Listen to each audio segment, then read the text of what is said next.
ቤተሰብ ዛሬ እንደተለመደው የክፍል 7ን የጽናት ድራማ ወደ እናንተ ይዘን መጥተናል። ጽናት የት ነው ያለችው? ጽናት ምን ላይ ነች ብላችሁ የሁላችሁም ሀሳብና ጭንቀት ይመስለኛል።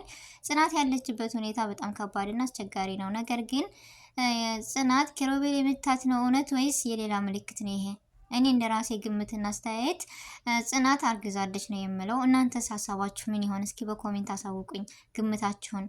እና ኪሩቤልና ናሆሚ ምን ላይ ይደርሳሉ? እውነታው እየገፋ ነው። የኪሩቤ ማዘር ስታቅ ምን አይነት ስሜት ይሰማታል? እንደኔ ደስ ነው የሚላት፣ ምክንያቱም ልጅቷን በጣም ወዳታለች እንዳያችሁት። የእናንተስ ግምት ምን ይመስላል? እስኪ ግምታችሁና ሀሳባችሁን አሳውቁኝ። ጽናት እንዳያችኋት እኔ እንጃ ብቻ በጣም የምታሳዝንና የዋህ ልጅ ነች። በመጀመሪያ አሰላሙ አለይኩም ወራህመቱላሂ ወበረካቱ። ወደና የተከበራችሁ ወደ ነፍሳዬ የዩቲዩብ ቤተሰቦች እንዴት ናችሁ? ደህና ናችሁ? ከኔ ጋር አልሐምዱሊላህ። እንዲሁም ክርስቲያን ወንድሞቼ ሰላም ብያለሁ። በያለንበት የዓለም ዳርቻ ሰላማችን ይብዛ። አላህ ሀገራችንን ሰላሟን አንድነቷን ይመልስልን። ሁላችንም በዱዓ በጸሎት እንበርታ ውድ ቤተሰቦቼ። እንዲሁም ለቤቴ አዲስ የሆናችሁ ሰብስክራይብ በማድረግ ቤተሰብ ሆኑ። ነባር ቤተሰቦቼ ደግሞ ከጎኔ ሆናችሁ ስለምታበረታቱ ላይክ ሼር ያደረጋችሁ ከልብ አመሰግናለሁ። ዛሬም ነገም ብርታታችሁ ድጋፋችሁ አይለኝ ይላል። ውድ ቤተሰቦቼ እንግዲህ ዛሬ የመጣሁበት ወደ ጽናት ድራማ የክፍል 7 ነው። መግቢያው ላይ እንዳያችሁት ጽናት በጣም የዋህና ጸዳዋ የገጠር ልጅ የዋህ የገጠማት ነገር የሴት ልጅ ፈተና ምንድነው የሚለው እኛ በዛ ብንሆንስ የሴት ልጅ ፈተና ይህ ነገር በነገራችን ላይ በሁሉም የሚሰራና የሚከሰት ነገር ነው። ታውቃችኋል ወይም አስባችሁታል? እንደኔ ሐሳብና እንደኔ አስተያየት የመዳም ቅመሞች ራሱ እኔ ዛሬ ደህና ነኝ ብዬ ሳይሆን ማውራት ያለብኝ ይህ ነገር በሁሉም የሚገጥምና ሁሉም ነገር ስቃይ መከራ ያለበት ነው። የሴት ልጅ ፈተና በዚህ ያክል ነው። ጽናት እንደዚህ ብላ አላሰበችውም ነበረ። ስታስብም ገና ስትወጣ በልጅነቷ እናቷ እንዳጣችና ከዛ ስታድግም አባቷ እንዳሳደጋት አባቷ ሲታመምባት ደግሞ ትምህርቷን አቋርጣ ትምህርት ልማር ብላ ለአባቷ ለሕክምና ገንዘብ ለማሰባሰብ ወደ ከተማ ስገባ እንዳያችሁት ነውና ይህ ነገር ያጋጥመኛል ብላ በፍጹም አላሰበችውም ነበረ። ነገር ግን ያሰበችው ሳይሆን ያላሰበችው ነገር ገጠማት። ስለዚህ ሴት ልጅ መከራዋና ፈተናዋ በጣም እጅጉን ቀላልና አጋጣሚ የሚከሰት ነገር ነው። እኔ በዛሬ በጽናት ቦታ ብሆን ብለን እንሰብ እስኪ ቤተሰቦች። በጣም ትልቅ ትምህርትና ትልቅ ነገር ነው ይህ ነገር። አስባችሁታል? ጽናት እንዳያችሁት ትምህርቷን ትታ በሰው ቤት ገብታ ለአባቷ ግን እንደምትማር ነው የነገረችው። በሰው ቤት ገብታ እየሰራች ይህ ነገር ያከስተኛ ሳትል ይህ እንደዚሁ እንዳያችሁት ዛሬ እዚህ ደረጃ ደርሳለች። ይህ ነገር ደግሞ ድራማ ሳይሆን እውነተኛ ታሪክና እውነተኛ ነው። ለምን የሴት ልጅ ፈተናዋ የዚህን ያክል ቀላልና ቅርብ ነው ወይ ብላችሁ አስባችኋል ቤተሰብ?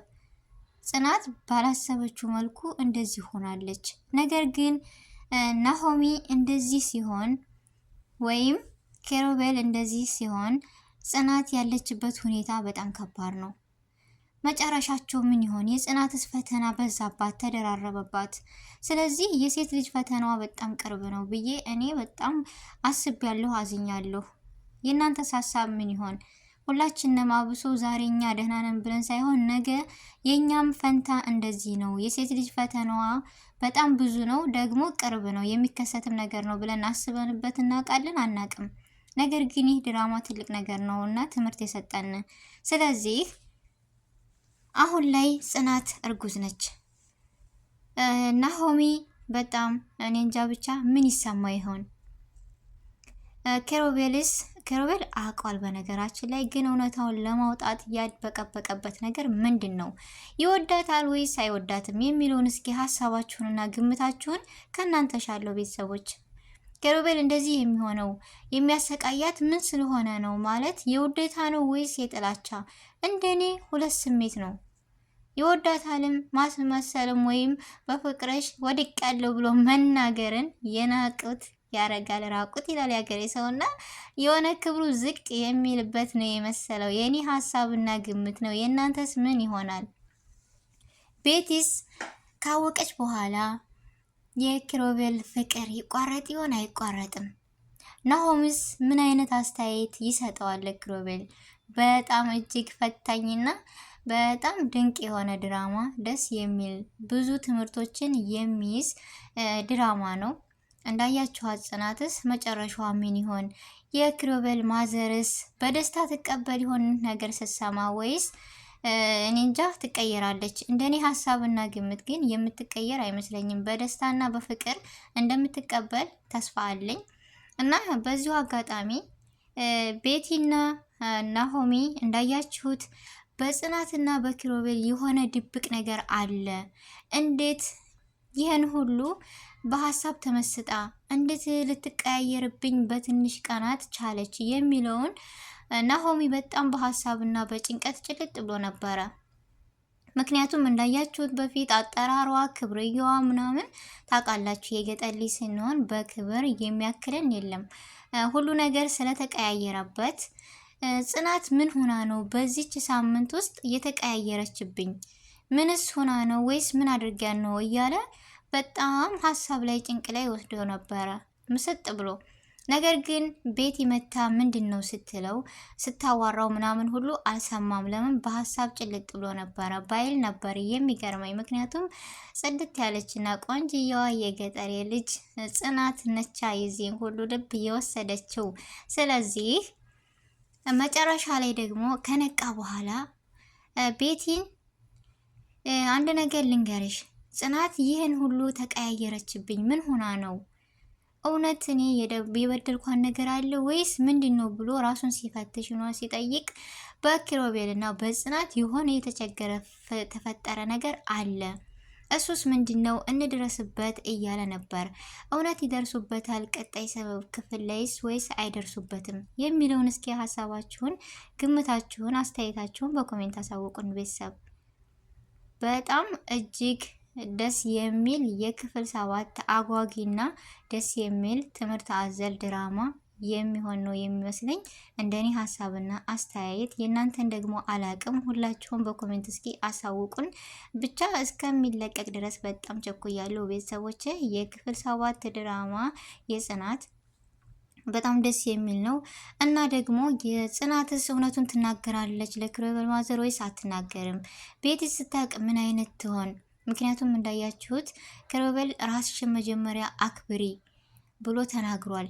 በጣም ነው ያስደሰተኝ በዚህ ንግግሩ። ምክንያቱም ሴት ልጅ ራሷ መጀመሪያ ከፍ ማድረግ አለባት፣ ዝቅ ማለት የለባትም። የዚህን ያክል ብትወድም ብታፈቅርም ሴት ልጅ ክብር አላት እና የራሷ የሆነ ክብር ልሰጥ ይገባታል። ስለዚህ እሷ ደግሞ የማኮን የከቴ ልጅ የከቴ ሲያጫውታት የገጠሯ ልጅ መታላሽ አደረገቻት። ስለዚህ ምን ትላላችሁ? ከከቴና ከገጠሬ ማን ነው?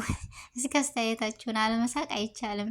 ምክንያቱም እሷ ለውን ስታጨበጭብ ጽናት ደግሞ በውስጥ ሄዳ የሆነ ባታስበውም ባታስብበትም ባታልምበትም ነገር ግን እዚህ ደረጃ ደርሷል። መጨረሻቸው ምን ይሆን የሚለው ሪያክሽን ለማየትና ለመስማት በጣም ነው እየተሳነኝ። እኔ በጣም ነው እየጓጓሁት። የእናንተስ ምን አይነት ይሆን? እና ጽናት የሴት ልጅ ፈተናዋን የሴት ልጅ የሚደርስባትን ባላሰብነው ነገር የሚከሰትን ነገር እያስተማረን ነው ያለው። ይህ ድራማ በጣም አስተማሪና እውነተኛ ታሪክ ስለሆነ በጣም ነው የወደድኩት። እንደኔ እንደናንተም ተወዱታላችሁ ብዬ ተስፋ አለኝ። ምክንያቱም የሴት ልጅ ፈተና ባላሰብነው ነገርና በጣም በትንሽ ነገር ከባድ እንደሚደርስብን በጥቅሉ አስተምሮናል ነው የምለው ቤተሰቦች። እና ጽናት እንደዚህ ሆና የምትቀጥለው መቼ ነው?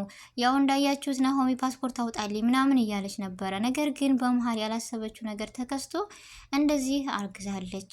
ወደ ውጭ መሄዱ ሲቀር ነገሮች ተበላሻሹ። ታውቃላችሁ፣ በጣም ከባድ ነገር ነው። ማዘሯስ ምን ትል ይሆን? ወይንም የጽናት አባት ምንድን ብላ ትምህርቷን እንደተማረች ወይም እንደምትማር ነው ከመከራና ስቃዋን እያየች አባቷን አድናለች። ስለዚህ አሁን ላይ ደግሞ ውጭ ሄጄ እንዳልፍልኝ ብላ ነበረ። ነገር ግን ያላሰበችው ነገር ተከሰተ። ብቻ በጥቅሉ እኔ ከዚህ ድራማ የሴት ልጅ ፈተና ውጣ ውረድና በትንሽ ነገር የኔ እንደሚደርስብን እውነተኛም ነገር እንደሆነ በጥቅሉ ተረድቻለሁ። ቤተሰቦቼ እናንተስ ተረዳችኋል? አልተረዳችሁም? ሀሳባችሁን እስኪ በኮሜንት አሳውቁኝ። ሁላችሁንም ከልብ ነው ማመሰግነው። ውድ ቤተሰቦቼ ሀሳብ አስተያየታችሁን በኮሜንትና በላይክ በሸር ግለጹልኝ። የዛሬው ይሄን ይመስላል። ቀጣይ ክፍል እስከምንገናኝ ደህና ሁኑልኝ።